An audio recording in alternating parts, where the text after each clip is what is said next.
Today, December 10, is International Human Rights Day. Tune in for a public lecture entitled Common Sense for the Commonwealth, Resisting British Totalitarianism, a review of the right to freedom of expression. This lecture is brought to you by the Lawyers Christian Fellowship Jamaica in association with the Issachar Foundation Jamaica to commemorate International Human Rights Day, December 10. Just to put this in some sort of context as to why we are having a lecture today with this particular name, Resisting British Totalitarianism. The good people of the Cayman Islands sought best to look into their constitution and to base their law on the Judeo-Christian worldview and to define marriage as between one man and one woman. However, an activist judge sought to overturn the right of the people to determine the ideology or the worldview in which to make their law, and change that to say that one can have marriage between people of the same sex. The good people of the Cayman Islands fought it in the court, fought it through their parliament, and rejected that worldview for law and public policy that says that two people of the same sex could get married. The British government, because it has the power over the people of the Cayman Islands, used its power through the governor of the Cayman Islands to impose same-sex unions on the people of the Cayman Islands. This is to be regarded as an ideological coup. And the reason for our lecture today is to say that we are moving into a situation where totalitarianism is becoming the order of the day. We need to be aware of it, and we need to know what to do. So welcome to those who have joined us today for this very special lecture on International Human Rights Day.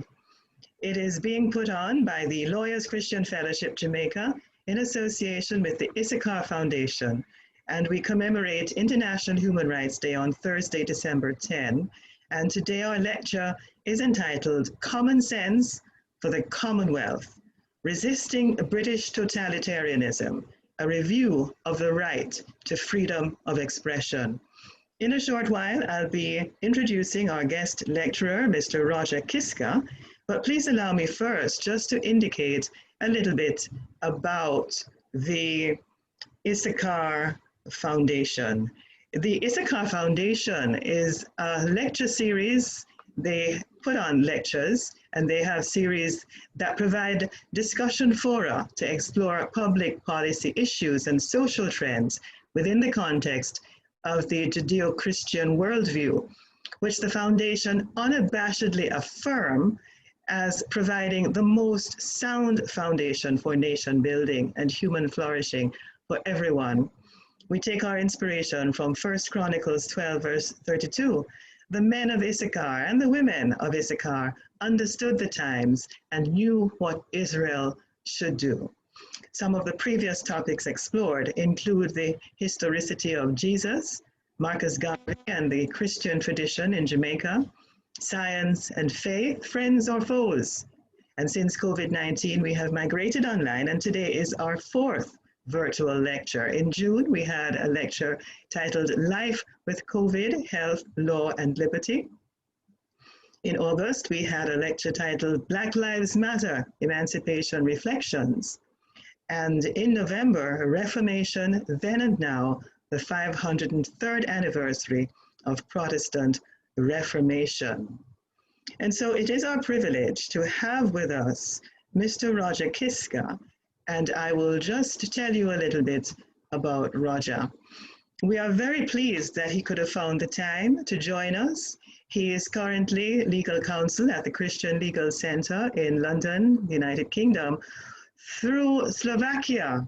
And I believe Roger is the only person I know from Slovakia. He is an education expert for the Christian Legal Center, and we're very privileged to see their publications, which they issue on a regular basis on things of international importance. He has been involved in international litigation at the Court of Justice of the European Union and European Court of Human Rights. He's frequently on media where he speaks about issues in his portfolio. He has previously worked with Alliance Defending Freedom International, also a friend of ours in Jamaica, and has had several appearances before the European Parliament.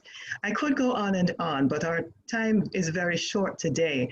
And so without more, I wish to turn over to Roger to address us. Well, thank you very much. I'll just say that I am neither British nor a totalitarian, but it's a pleasure to be with you. It truly is an honor to be on with you today. So first off, I would just like to say again, beyond what a pleasure it is to be with you today, that these are some important issues to discuss. The theme of my presentation may seem odd to some people. For decades, the United Kingdom was viewed as a defender of fundamental freedoms and democracy. During the Cold War, for example, Britain was on the forefront of fighting against the rising socialist influence around the world. It boldly and tirelessly defended freedom of expression, freedom of assembly, and freedom of religion. The UK, for much of that period, was also unashamedly Christian, and as a nation, it was all the better for it. Given this very recent history, it may feel strange for me to speak of that same United Kingdom as a warning for all of you in the Caribbean. But these are indeed unusual times, and the fact is that it took only a very short period for culture to do a 180-degree turn in the opposite direction. During the 1950s and 1960s, the UK government fought tooth and nail at the United Nations against the Soviet Union and its satellites to prevent language which recognized the existence of hate speech in international law. Today, however, the UK is one of the biggest champions of so-called hate speech in the entire world. Scotland has recently proposed legislation which would essentially make it a hate crime not to use a person's desired gender pronoun. Street preachers are being arrested in higher and higher numbers. Just this week, in fact, the Christian Legal Center supported 4 Christian street preachers from Bristol suing the government because of the frequency with which they have been falsely arrested and then acquitted or never charged. On no less than 108 university campuses, freedom of speech is either actively censored or overregulated, and 48% of university campuses in Britain have also implemented speech codes which limit Christian expression. Local authorities, the local government in the UK, are creating buffer zones around abortion clinics, even preventing people from praying under threat of arrest. So as a matter of fact, earlier today, I was part of a parliamentary briefing on abortion, and a gentleman who was with me named Christian Hacking, the first person ever to be arrested for praying in front of an abortion clinic. So it was an honor to share the stage with him. So how did the United Kingdom go from being a fierce defender of freedom and a bold Christian nation to what it is today? The answer is that the proverbial floorboards have been rotten for a long, long time, and only now have all the social problems come crashing through that floor. A threshold issue Christians are facing legally is that as the normalization of sin increases culturally, law becomes more and more hostile to the gospel and those who follow it. The legal concept of freedom of religion has become whittled down to becoming freedom of worship. Now, this distinction between freedom of religion and freedom of worship is far more than just semantics. Freedom of religion includes the ability to openly live out one's faith in the public square, whether it be at work, on a university campus, in parenting, or in public discourse about sensitive moral issues. Whereas the worldview behind freedom of worship is that Christianity should only be protected, and even then within limitations, within the walls of a church, but that it has no place in the public square. In reality, ideology is the problem. The UK has many laws, good laws in fact, protecting Christian exercise. Increasingly, however, judges just don't seem to get it. They can't understand even the simplest of principles, such as how the cross can be a religious symbol, or why a Christian might object to participating in solemnizing a same-sex marriage. Now, following the atrocities of World War II, there was a realization that power must be wrestled away from governments in order to avoid any further tyranny. Europe had gone through 2 world wars, and not too long before that, the Napoleonic Wars. One of the fundamental rights preserved in all of the foundational international human rights documents is freedom of religion. So whereas in the 1950s and the 1960s, religion was treated with reverence and respect, it is today viewed, however, with suspicion and intolerance, even by the judges tasked with safeguarding our freedoms. Now, while we can point to many antecedents as to why our culture has reached this point, what is clear is that the root cause of all of this is based in sin. So not unlike the Tower of Babel, we have come to a culture of idolatry of self, the false and fatal belief that we no longer need God, for we ourselves are gods. This was one of the underlying principles behind the Enlightenment, which was simply, we no longer need God because our reason has advanced beyond needing him.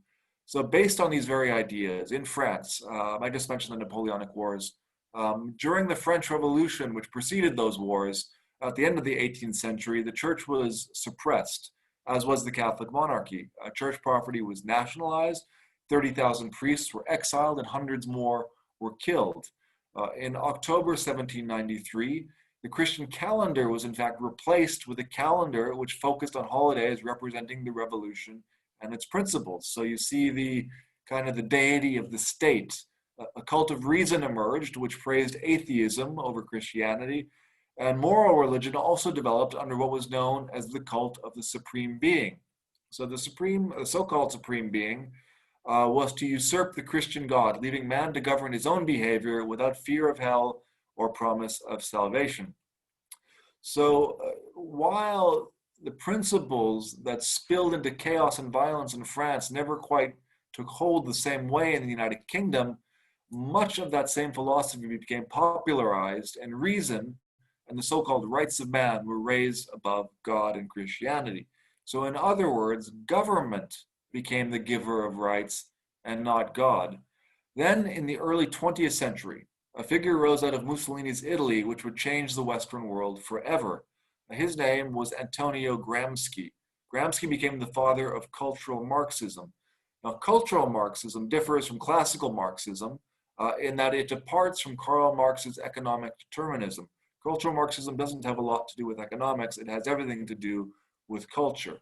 For Gramsci, power was held by the elite and maintained through the power structures of Christianity, the traditional family, education, media, and political authority.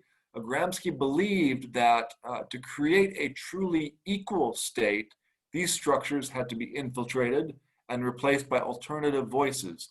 So Christian morals and the church itself must be deconstructed and then rebuilt again in a different image.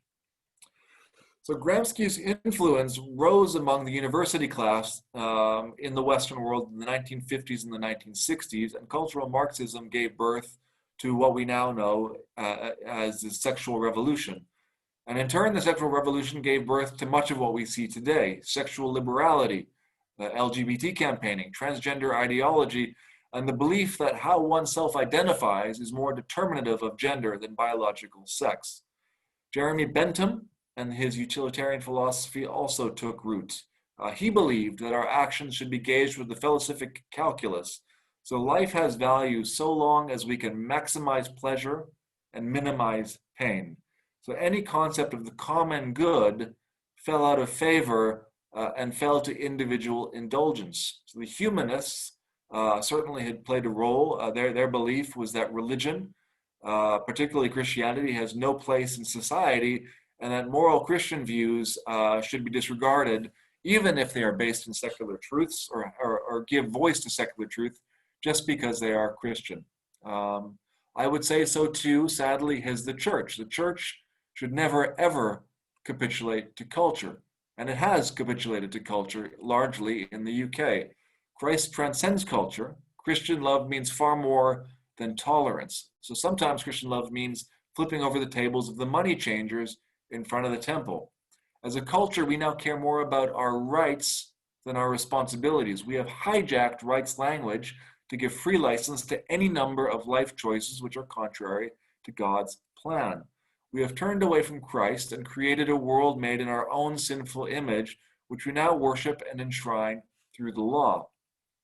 David Cross, a Christian theologian, in a recently published book, highlights two statements showing just how far as a society the UK has strayed from its Christian heritage. Lord Denning, a highly revered and beloved judge in the UK back in the 50s and 60s, in an address delivered in 1952, and that was the year that Queen Elizabeth II became Queen of the UK, so that's an important date. But 1952, Lord Denning said this, and I quote, "It is, I suggest to you, a most significant thing that a judge could draw his principles of injustice from the Christian commandment of love. I do not know where else he could find it. The common law of England has been modified for centuries, molded for centuries by judges who have been brought up in the Christian faith." So, in other words, law in England was Christian law largely. It was inspired by the principles of justice and mercy. So this concept of Christian human rights recognized that rights do not come from government, and nor can equality be legislated. Rights come from God. As the Apostle Paul says, God's commandments are written on our hearts. And equality, and by equality I mean radical equality, comes from the fact that each and every one of us is created in God's holy image. However, let's compare this to Sir James Munby's address to the Law Society in 2013. Sir James was the head of the family division and the leading judge until his retirement just recently. So in 2013, he said this, and again I quote, and really pay attention to how this differs from Lord Denning, who said that Christianity is the basis of law. Sir James said, "Religion is no longer the business of judges. The courts should not try to be guardians of morality because there no longer is one definition of right and wrong in the wake of the sexual revolution. Judges should now take people as they find them. Beliefs about matters such as sex outside of marriage or homosexuality, held by the majority in the 1960s, are as distant to modern Britons as ancient civilizations such as Nineveh or Babylon." From the 1990s and reaching its apex really in the 2000s, the principle of anti-discrimination, the tolerance agenda, became the driving force in law and culture.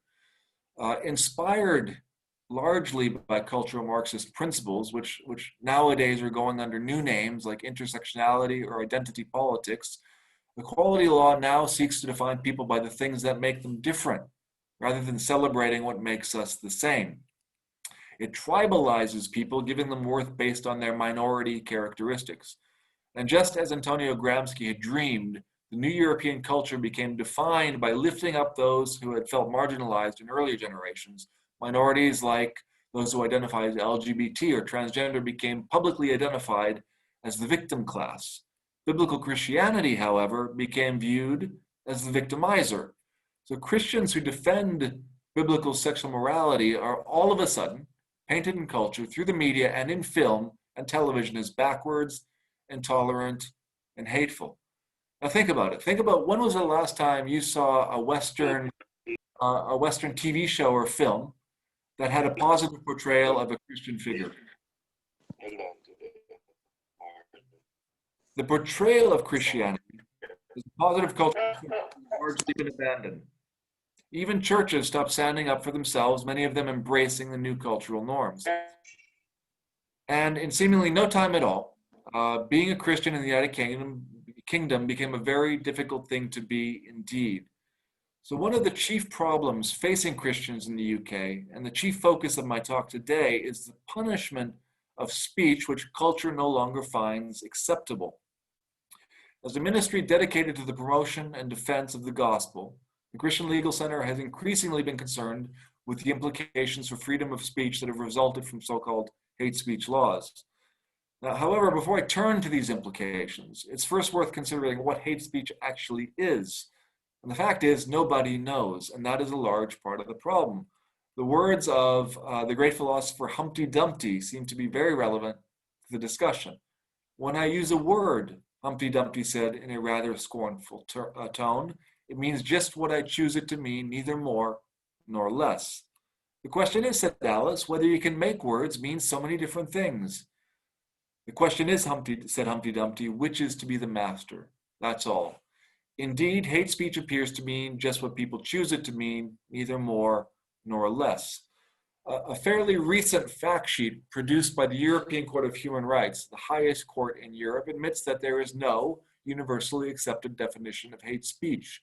And a previous fact sheet observes that, and I quote, "The identification of expressions of hate speech is sometimes difficult because this kind of speech does not necessarily manifest itself through the expression of hatred or emotions. It can also be concealed in statements which at first glance may seem to be rational or normal."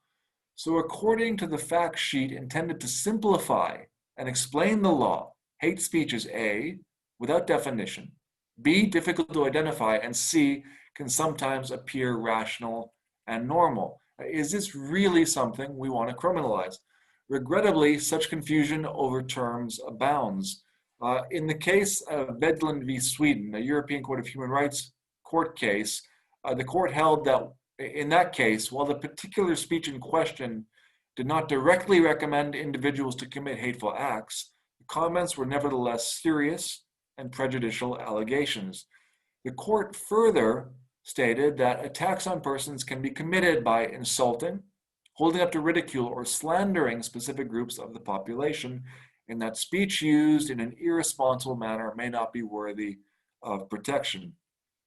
However, for decades, the court had held that freedom of expression constitutes one of the essential foundations of a democratic society and one of the basic conditions for its progress and for the development of every person.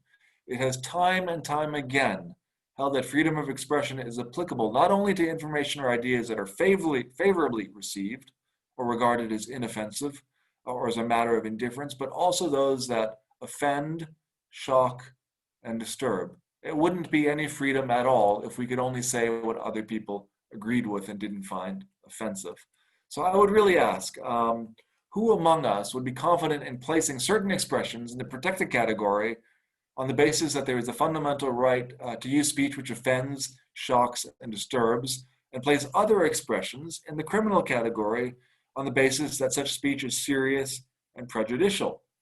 What is the difference between protected, offensive, and shocking speech on the one hand, and criminal, serious, and prejudicial speech on the other hand? The answer is that nobody knows, and Humpty Dumpty was right. The question is, which is to be the master? That's all. In other words, it is increasingly clear that whichever group shouts the loudest gets to decide what is and what is not criminal speech. And that is bad for fundamental freedoms, bad for the principles of legal certainty, and bad for the rule of law. Now, examples abound in the United Kingdom, and particularly in the work of the Christian Legal Center. Barry Trehorn is an ordained Pentecostal minister, and he was pushed out of his job at a prison, literally for quoting 1 Corinthians 6 during a voluntary prison ministry. So, voluntary prison ministry, no one had to be there. This was a Baptist minister ordained preaching on 1 Corinthians. The complaining prisoner was an individual who had sexually assaulted very young boys. So my question would be, how far astray have we run when an ordained minister is being persecuted for preaching sexual purity to sexual offenders in prison? Now, speaking of prison, one of our more active clients, Mike Overd, a street preacher, has been arrested and jailed more times than most drug dealers. Now, I admit I'm using a bit of hyperbole, but Mike has certainly paid the price for his dedication to spreading the word of God. Mike is one of the four street preachers I mentioned at the beginning of my talk who is now suing the government. Why has he been arrested so often? What was his crime? Basically, it was street preaching on sensitive issues like sexual immorality, homosexuality, and Islam. So while many may shy away from preaching on these issues, which are sensitive, what is important about his case is that he's not only tested the robustness of free speech protections and exceptions in the Public Order Act, which is basically our hate speech act. He has won his cases 100% of the time. Only once was he actually convicted by a magistrate's court before that decision was overturned. I mentioned that conviction to highlight how anti-Christian our courts in the UK have become. So the prosecutor in that Bristol magistrate's court case was a gentleman named Ian Jackson. And he unashamedly told the court that just because the words were being preached from the Bible It did not mean that they were incapable of amounting to a violation of the Public Order Act in today's United Kingdom. So officers of our courts are now going so far as calling the Bible hate speech. And we've had many, many cases where clients, just for speaking their opinions, have suffered immeasurably. Richard Page is a magistrate in the family division who was sacked for saying that a child does best with a mom and a dad. So these were in adoption proceedings. His job as a family magistrate is to do what is in the best interest of a child. And in that context, he says, and the research I believe proves it, that a child does best with a mom and a dad. In fact, God established marriage on the very premise, and social science proves it. Freedom of religious expression is also under attack on university campuses. Now, we had a case with a gentleman named Felix Ngoli, which became really big news in the UK. It was a case that went on for a number of years. Felix is a Christian student who was removed from his master's degree in social work at the University of Sheffield after he made comments on his personal Facebook page in support of biblical teaching on marriage and sexual ethics. Now, Felix was told that by posting his comments on Facebook, he, and I quote, may have caused offense to some individuals and had transgressed boundaries which are deemed appropriate for someone entering the social work profession.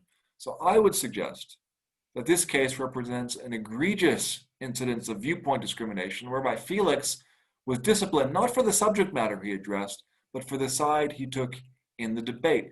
The case highlights the reality that some universities are seeking to create a bar to certain professions which would make it impossible for authentic Christians to practice those vocations. Social work is certainly one of them. So counsel for the University of Sheffield, Sarah Hannett of Matrix Chambers, a very well-known lawyer, a barrister from the top chambers in the UK, told the court that the university's policy, and then I quote her here, is not just that the services must be provided without discrimination, but that they must be provided without the perception of discrimination, and that required the removal of Mr. Ngoli from the course. So as a Christian who holds Christian views, you have a perception that you are going to discriminate against people and you should be barred from certain professions. That was basically her argument.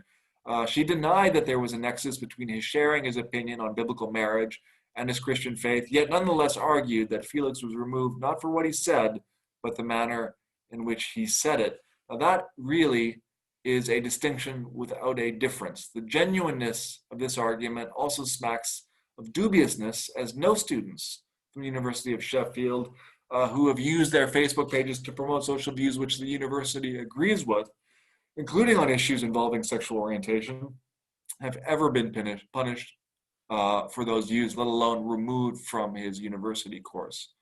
The matter was granted judicial review by the High Court. Before the Court of Appeal, counsel for the University of Sheffield went so far as to say that Mother Teresa herself could be barred from social work if she had expressed her Christian beliefs about homosexuality. Literally, it was argued by one of the top barristers in the UK before the Court of Appeal that Mother Teresa wouldn't be fit to be a social worker because of her views on homosexuality. She argued that even speaking against same-sex marriage in a Bible study should be enough to exclude you from the social work profession. Now, thankfully, right reason won the day, and the Court of Appeal overturned the lower court's earlier ruling, making it clear that expressing a Christian opinion is wholly different from engaging in an act of discrimination. Now, the court said that Felix had never discriminated against a service user, and nor was there any indication that he ever would. Knowing Felix personally, he is a salt of the earth human being, just pure light. So that the court got it right, and thankfully, thank God for that.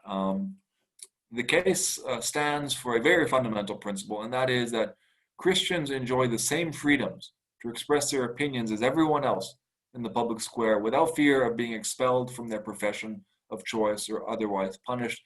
The problem is not that Felix won, it's the fact that he even had to go through this. The case took 5 years and an unimaginable toll on him and his family. Sarah Kute is a Christian nurse with 15 years experience. She had been working at Darren Valley Hospital since 2007, where she was awarded a number of promotions in the past for her competent service. Sarah, who at the time of her termination worked in pre-op assessment, was terminated for gross misconduct, which is the most serious allegation you can make in employment, following a single written complaint, one single written complaint, and several purported verbal complaints to other nurses for sharing her faith. Now, Sarah, she typically saw anywhere between 30 and 40 patients a week and had served several hundred patients during her tenure with the hospital. Sarah's dismissal, in light of her outstanding experience, the promotions she had, and the fact that there really had only been one formal complaint made against her for sharing her faith, makes it quite clear how disproportionate the punishment was that she received. The judge in the case, Martin Curran, hearing Sarah's case before the Employment Tribunal, said, "People should not express anything about their own beliefs without it first being raised as a question by someone else." The judge apologized during that hearing for his lack of religious literacy and any offense he may have caused as a result of it. Judge Curran was actually quite awful to Sarah and to Christians in general during the course of that tribunal hearing. A general manager for adult medicine and cancer services at Dartford and Gravesham NHS Trust testified during that tribunal hearing that in fact there should be no tolerance whatsoever for sharing one's faith at work, and that religious freedom must be left at the door when in the workplace, because sharing one's Christian faith may bring discomfort to the public or to co-workers. Thankfully, the law says otherwise. But Sarah's case is important for a lot of reasons, including the right to share the gospel in the public square and to share your faith at work, primarily in inherently unwork-related conversations, but that right should be protected. Sarah was a frontline nurse. Undergoing a medical procedure can be an emotional and terrifying experience. Sarah's loving attitude, in my opinion, and again, knowing her quite well, is the very definition of good bedside manner. There is definitely a shortage of good-hearted and loving nurses like Sarah. As a result of sharing her faith with the patient, not only did she lose her job at the hospital, but Sarah also faced disqualification before the Nursing and Midwifery Council, her professional body, and only recently was reinstated from that period of suspension. Incidences of anti-Christian bias leading to anti-Christian discrimination have become the new normal in the UK. Christy Higgs is a pastoral assistant at a school, and she was fired from her job simply for reposting messages on her Facebook where her posts were shown only to her friends and not to the public. They didn't identify her school where she worked. They were written in her in her maiden name. So the vast majority of people wouldn't have even known that she was associated with the school in any way. Her posts shared her concerns about the sexualization of children through the new education regulations in England. So just a note on those regulations, because they've sparked a lot of controversy. So these regulations are mandatory in England, and they require that LGBT elements be taught pupils in all schools in England, including independent and Christian schools. Across the country, as a result of this, children as young as 5 are being exposed to storybooks which celebrate cross-dressing in children, transgender ideology, and homosexuality. Under the new regulations, parents are not allowed to opt their children out of any of these classes. Some primary schools are even requiring their students to color LGBT symbols for art class and to participate in gay pride parades held by the school. Now, Christy was fired for gross misconduct for the 2 posts that she shared on her private Facebook. One was simply that she forwarded a link to a government petition calling on Parliament to allow parents the right to opt their children out of this type of education. Now, that petition, in fact, eventually gathered more than 100,000 signatures and led to a debate in Parliament. So there is absolutely nothing scandalous or outrageous about that. It was a legitimate petition.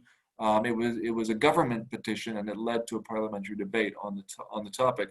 The second post was about a controversial relationships education program that was being proposed by her children's school. So not the school that she worked at, but the school that her young children attended. And that program would have had the school teachers reading the same type of books about cross-dressing and homosexuality that I mentioned just a moment ago. Now, during her disciplinary meeting, which I believe took 6 hours, Christie's views were compared to those of Nazi Germans. And she was interrogated and treated terribly for that entire period before being fired. Now, Christie, with the help of the Christian Legal Center, is challenging her dismissal before the Employment Appeal Tribunal. Svetlana Powell was also fired from her job as a teacher and even reported to prevent the UK's anti-extremism and anti-terrorism task force after she answered questions from her 17 and 18-year-old students about her Christian views on homosexuality.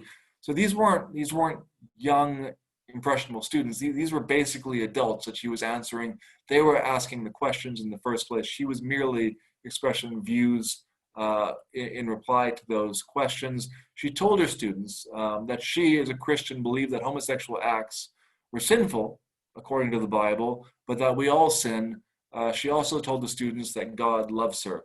For this, even after a decades-long teaching career, Svetlana was removed from the school and treated as a radical and dangerous fundamentalist. And last but not least, Dr. David Makareth was fired from his job for not wanting to be compelled to use gender pronouns in a manner that offended his Christian faith. Now, Dr. Makareth was working as a disability allowance assessor for the Department of Works and Pensions when his employer presented him with a scenario about a transgender client expecting to be referred to by the pronoun of their choice. So Dr. Makareth said he certainly wouldn't discriminate against anyone or refuse to treat the client in question, but respectfully added that he could not call a 6-foot bearded man she. His comment led to disciplinary inquiries and further training by his employer, followed by a warning that he was very likely to lose his job should he not comply with the transgender person's wish and refer to them by their chosen gender pronoun. So this is what we call in law compelled speech, that you either use the speech that someone is requesting or you are committing a sackable offense and even a hate crime, some would argue. In the final email exchange with his employer, Dr. Makareth was instructed to follow the process as discussed in his training, or in the alternative, he was told, and I quote, "If, however, you do not want to do this, we will respect your decision and your right to leave your contract." To which Dr. Makareth replied, "I am a Christian and in good conscience cannot do what the DWP is requiring of me." Now, with his conviction so clearly unwelcome, Dr. Makareth felt coerced to leave his work and did so with great sadness in June 2018. He was suspended from his duties during that same period, followed by a summary dismissal. He went on to say publicly, and I'll note that this case is still going on, it's now before the appeal court, that no doctor or researcher or philosopher can demonstrate or prove that a person can change sex. Without intellectual and moral integrity, medicine cannot function, and my 30 years as a doctor are now considered irrelevant compared to the risk that someone else might be offended. So really, the result of so-called hate speech provisions is a reduction in the fundamental right to freedom of speech and freedom of expression. Instead of being free to disagree with one another and to have robust debate and a free exchange of ideas, hate speech laws shut down debate and create a heckler's veto. In the end, a chilling effect is created that leads to self-censorship and an overly sensitive society. In a recent Fundamental Rights Agency publication, that's an EU agency, it is lamented that, and I quote, "there is currently no adequate EU binding instrument aimed at effectively countering expressions of a negative opinions." So really, I mean, is this something we want? A binding legal instrument aimed at countering the expression of negative opinions. We can't even have negative opinions anymore without running afoul of the law. The current trend towards vague hate speech laws is really a new type of inquisition. Those who express views which are unpopular or not part of the politically correct orthodoxy of our society can lose their jobs, be fined, or even spend time in jail, as some of our street preachers have. The end result of vague hate speech law is often the marginalization of the mainstream and the further alienation of fringe groups. Hate speech laws don't work. Rather than promoting tolerance, hate speech laws can be the impetus for even greater intolerance.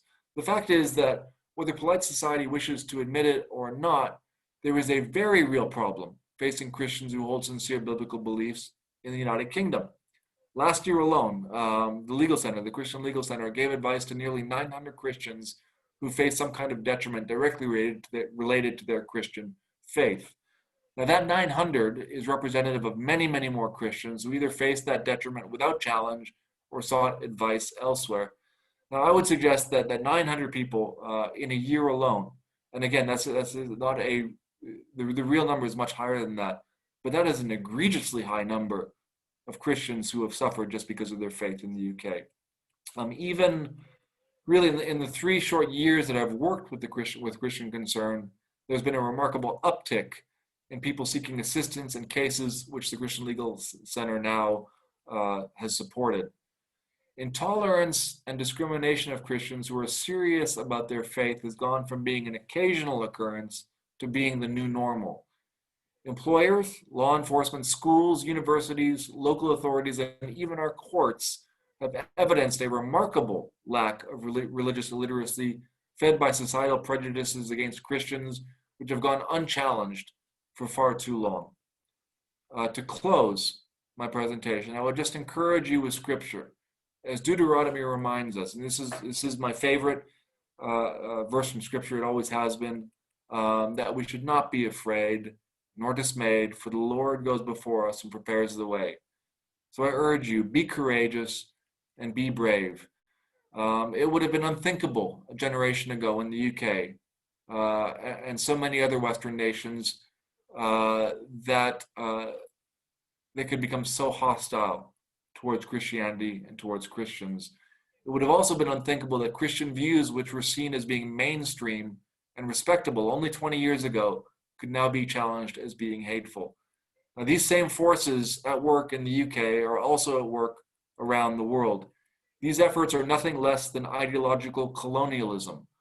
This colonialism isn't happening through armed conquest, as it had in years past. It is happening through the exportation of culture, Western foreign policy, which requires poorer countries to adopt Western values as a condition of receiving aid.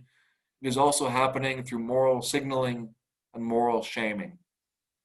You, all of you watching this today, provide one of the final pillars of defense against the sweeping tide of radical secularism and cultural relativism. This is the battle and the responsibility that has been bestowed upon you.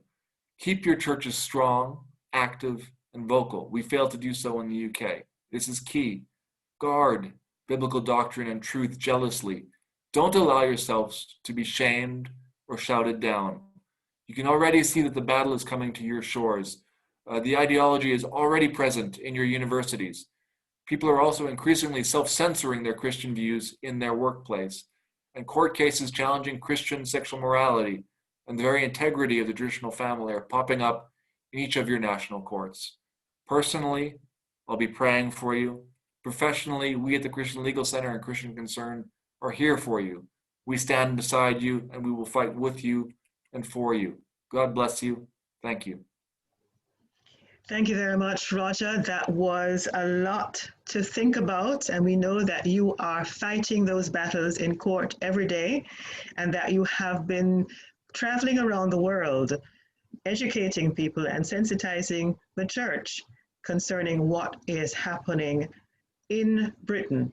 We've used terms such as totalitarianism and cultural Marxism, and one of the questions that has been asked is, would it be correct to say that we in the Caribbean should view the UK in a manner similar to how we viewed the Soviet Union in the past? Slovakia, which is part of the former Czechoslovakia, it was a satellite of the Soviet Union. And it was really Christianity that brought this part of the world to democracy. It was freedom of expression. It was these principles that were suppressed by the Soviets. So ironically, we here in this part of the world, in Poland, Hungary, Slovakia, we are fighting tooth and nail to not be like the UK, which is ironic because for so many years, all the people here wanted to be was to be like the UK. So I think that I wouldn't say that you should be afraid of it as you would be of the Soviet Union, because the Soviet Union brought with it a military component to it. But ideologically, certainly, the principles of socialism, communism, are these very same principles we see in a lot of these philosophies, the philosophies that sparked the sexual revolution, intersectionality, all of it has socialist roots. So I think you should be very weary of a wolf at the door, particularly when they're saying that in order to receive aid or have a relationship with us economically, you have to follow our rules and our morals. That is colonialism, and you need to fight back against that. So this distinction then, Roger, would be the absence of a military component. However, as we see the increasing marginalization of the mainstream, as you put it, and the further alienation of fringe groups, don't you anticipate that there will be the need for further coercion? Yeah, I do. And again, you know, one thing with the Soviet Union was that as a society, they had secret police everywhere. I mean, freedom was completely suppressed. There is still freedom in the UK, but that is diminishing. And you know, there's a reality. I mentioned Prevent, which is really the anti-terrorist task force in the UK. So you have, not unlike the Soviet Union, you have employers, neighbors, people on the street calling Prevent and reporting Christian speech that they find offensive, as if it was something to be punishable by the law. You have street preachers preaching on issues that they have every right to preach on, biblical issues, being arrested. So yeah, I think as far as how bad it's gotten in the suppression of Christianity and the ability to manifest that faith publicly, then yeah, you need to be very weary of that, because if it could happen in the UK, it could happen in Jamaica.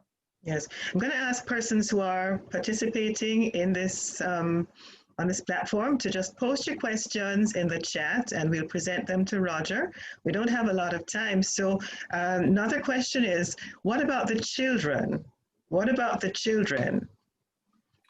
It's terrible. I mean, right now, these new regulations are just awful. I see a question about Casey, and it wasn't Austin, it was Casey and Pharrell. These were two young students, Afro-Caribbean heritage, who were upset because they were in a school that had a mandatory gay pride parade, primary school, so very young children. And one of them, Farrell, had made a comment about not wanting to participate. And then it escalated, and there was allegations that he said that back in his home country, gay people would be put to death. But this was a 7-year-old boy, and he was really, you know, he didn't mean it. It wasn't anything like that. The young girl didn't say anything that was objectionable.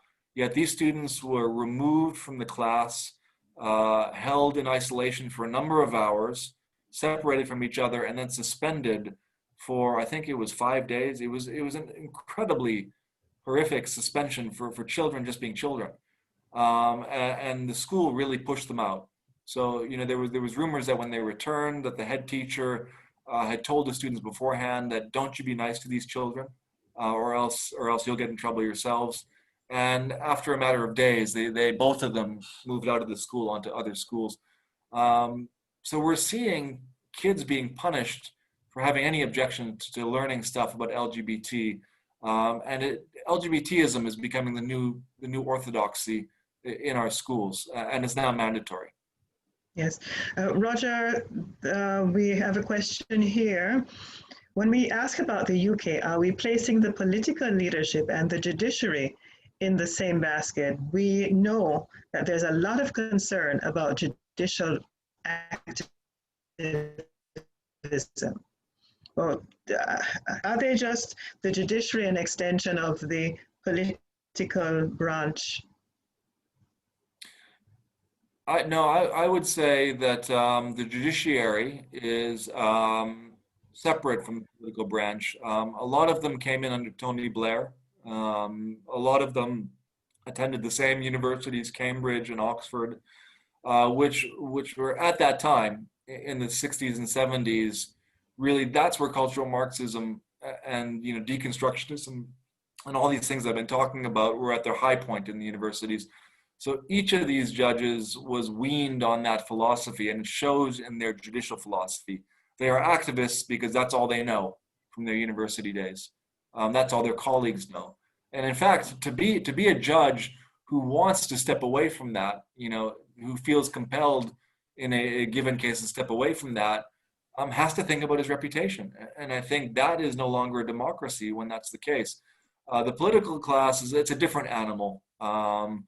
You know, I would say it's sad that Margaret Thatcher's party is now a party which brought in same-sex marriage. It brought in same-sex adoption. It's brought in hate speech. So, you know, Boris Johnson, I think he's got some good qualities. He's also a popularist, which I think, you know, he goes with the tide. But he would also be quite radically pro-LGBT on a lot of things. You know, so we don't really have a strong political voice, and certainly no judicial voice who is there to uphold Christian values. My internet connection regrettably became unstable, and I lost most of your response just now, Roger. And in terms of the chat, I've lost all the questions, even except for the last one. Perhaps you are able to see some other questions that would have come your way before. But the last question that I'm seeing here, I'm seeing two. What is the best move, in your opinion, for British overseas territories to stand against the agenda being pushed by the UK? Is becoming independent the only viable course of action to protect our liberties? I mean, going independent, I think, is a great way to go. You know, it really depends on the nation. I know that some nations really need UK support financially and need that representation, so it's difficult. But even without independence, you can fight back against this type of ideological colonialism. And now more than ever, I think what Black Lives Matter has done largely is give a voice to this idea that that Black people are independent, strong, worthy of respect and dignity and having their own voice heard, and that there's no place to have Europeans sending their ideology overseas and changing a culture that has functioned very well for centuries, a culture that is family-centered and which loves the Lord. Roger, there's some questions here about court cases. I will try to pair two questions.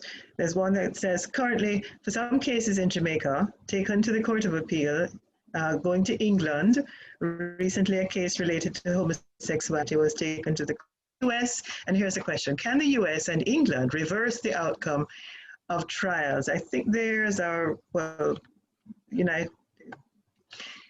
no, they can't. The focus is on the Court of Appeal. Yeah, they can't. It's the Privy Council, and so yes, go ahead. Yeah, the U.S., certainly not the U.S., which has no ties to Jamaica judicially. They can't overturn a Jamaican decision. They can, I mean, the Supreme Court ruled that same-sex marriage is part of the constitutional fabric in the U.S. The Supreme Court can overturn itself, and alternatively, there can be a constitutional amendment which turns that decision back. But certainly, no, a foreign court can't overturn a domestic decision. It just doesn't work that way. That would completely infringe upon the principle of national sovereignty. Yes, what are your expectations of the case from Bermuda? There is going to be the British overseas territories expect the Privy Council, Bermuda, to be dealing with a case on appeal concerning gay civil unions in January 17, and someone is asking for your expectations. I won't say what my expectations are because I don't know. Really, in these cases, it comes down to who the judges are, because the judges, especially on these sensitive social issues, vote typically according to their heart and not what the law says, and that's a very dangerous way to vote. they're going to have immense pressure from the West to legalize same-sex civil unions. And really, I would just caution that as we saw and as we're seeing, that same-sex civil unions, once they're legalized, almost always become same-sex marriage at some point, almost always through judicial action as well. So it's never just same-sex civil unions. That is a hitching post for same-sex marriage. And once Bermuda falls, then you will see these cases popping up everywhere in the Caribbean, and each court will be pressured to follow the first court that legalized it. They'll call it a prevailing trend. They'll call whatever they'll call it. They will say that you know, modern countries accept this, and the moral pressure will be tremendous. So I really do pray for Bermuda, for Belize, and for all these countries who are facing these types of judicial challenges. Regrettably, we are at 1:30. We had indicated our session would run from 12:30 to 1:30. I'll be guided because there are still a couple of questions that I'm sure persons are waiting to have answered. Just one more, Roger, I think. How should we prepare the church in a world where increasingly governments are siding with population majorities against Christians? Is a question from Daniel Thomas. Very simple. Stand up. Stand up. Organize. One of the biggest failures in the UK was that the church has been silent on a lot of these key issues. Had they stood up when same-sex marriage was in Parliament, it never would have passed. Never would have passed. But they were silent and it passed. And just look at the history since then regarding to the spread of transgender ideology, the education regulations. And the church is standing up more now, but they've arrived to the scene late and out of breath. And so you need to nip it at the bud. The church has tremendous moral authority. And more than that, once the church speaks, other Christians will speak. When individual Christians don't see the church speaking, they want to hide and protect their own reputation. You just need to stand up and defend the gospel. Yes, thank you so much. That question was actually from pastors. And I just want to perhaps end. We are at 1:31. There is a comment here from Leslie Buckland. He says to tell you, Roger, thank you for opening our eyes to what's been going on in the United Kingdom. Keep on defending Christians who are being victimized for their Christian faith. Never get weary in well-doing. God bless you. We will be praying for you. I think that Leslie speaks on behalf of all of us who have heard you today. We are very grateful that you could have taken the time to be with us. Your closing comments. Just thank you, and I hope that you know, with this pandemic, that you're all staying safe, and that one day soon I'll be able to see your beautiful shores again. Very much love Jamaica and the people there. Roger, thank you very much. On behalf of the Lawyers Christian Fellowship, on behalf of the Issachar Foundation, I want to wish you the same thing. Do stay safe. You are going through some serious lockdowns. I think your restrictions are even graver than we're facing here in Jamaica and possibly other territories in the Caribbean. So we pray for you and we pray for your family and for those at the Christian Legal Center who have loaned you to us today.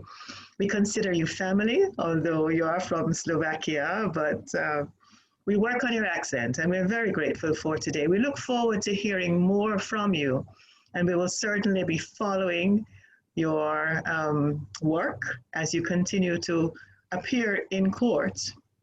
And this lecture will be posted, so persons who want to hear again those insightful comments and how you trace the history of the rotting of the floorboards of democracy can look back and be reminded. Thank you so much, Roger.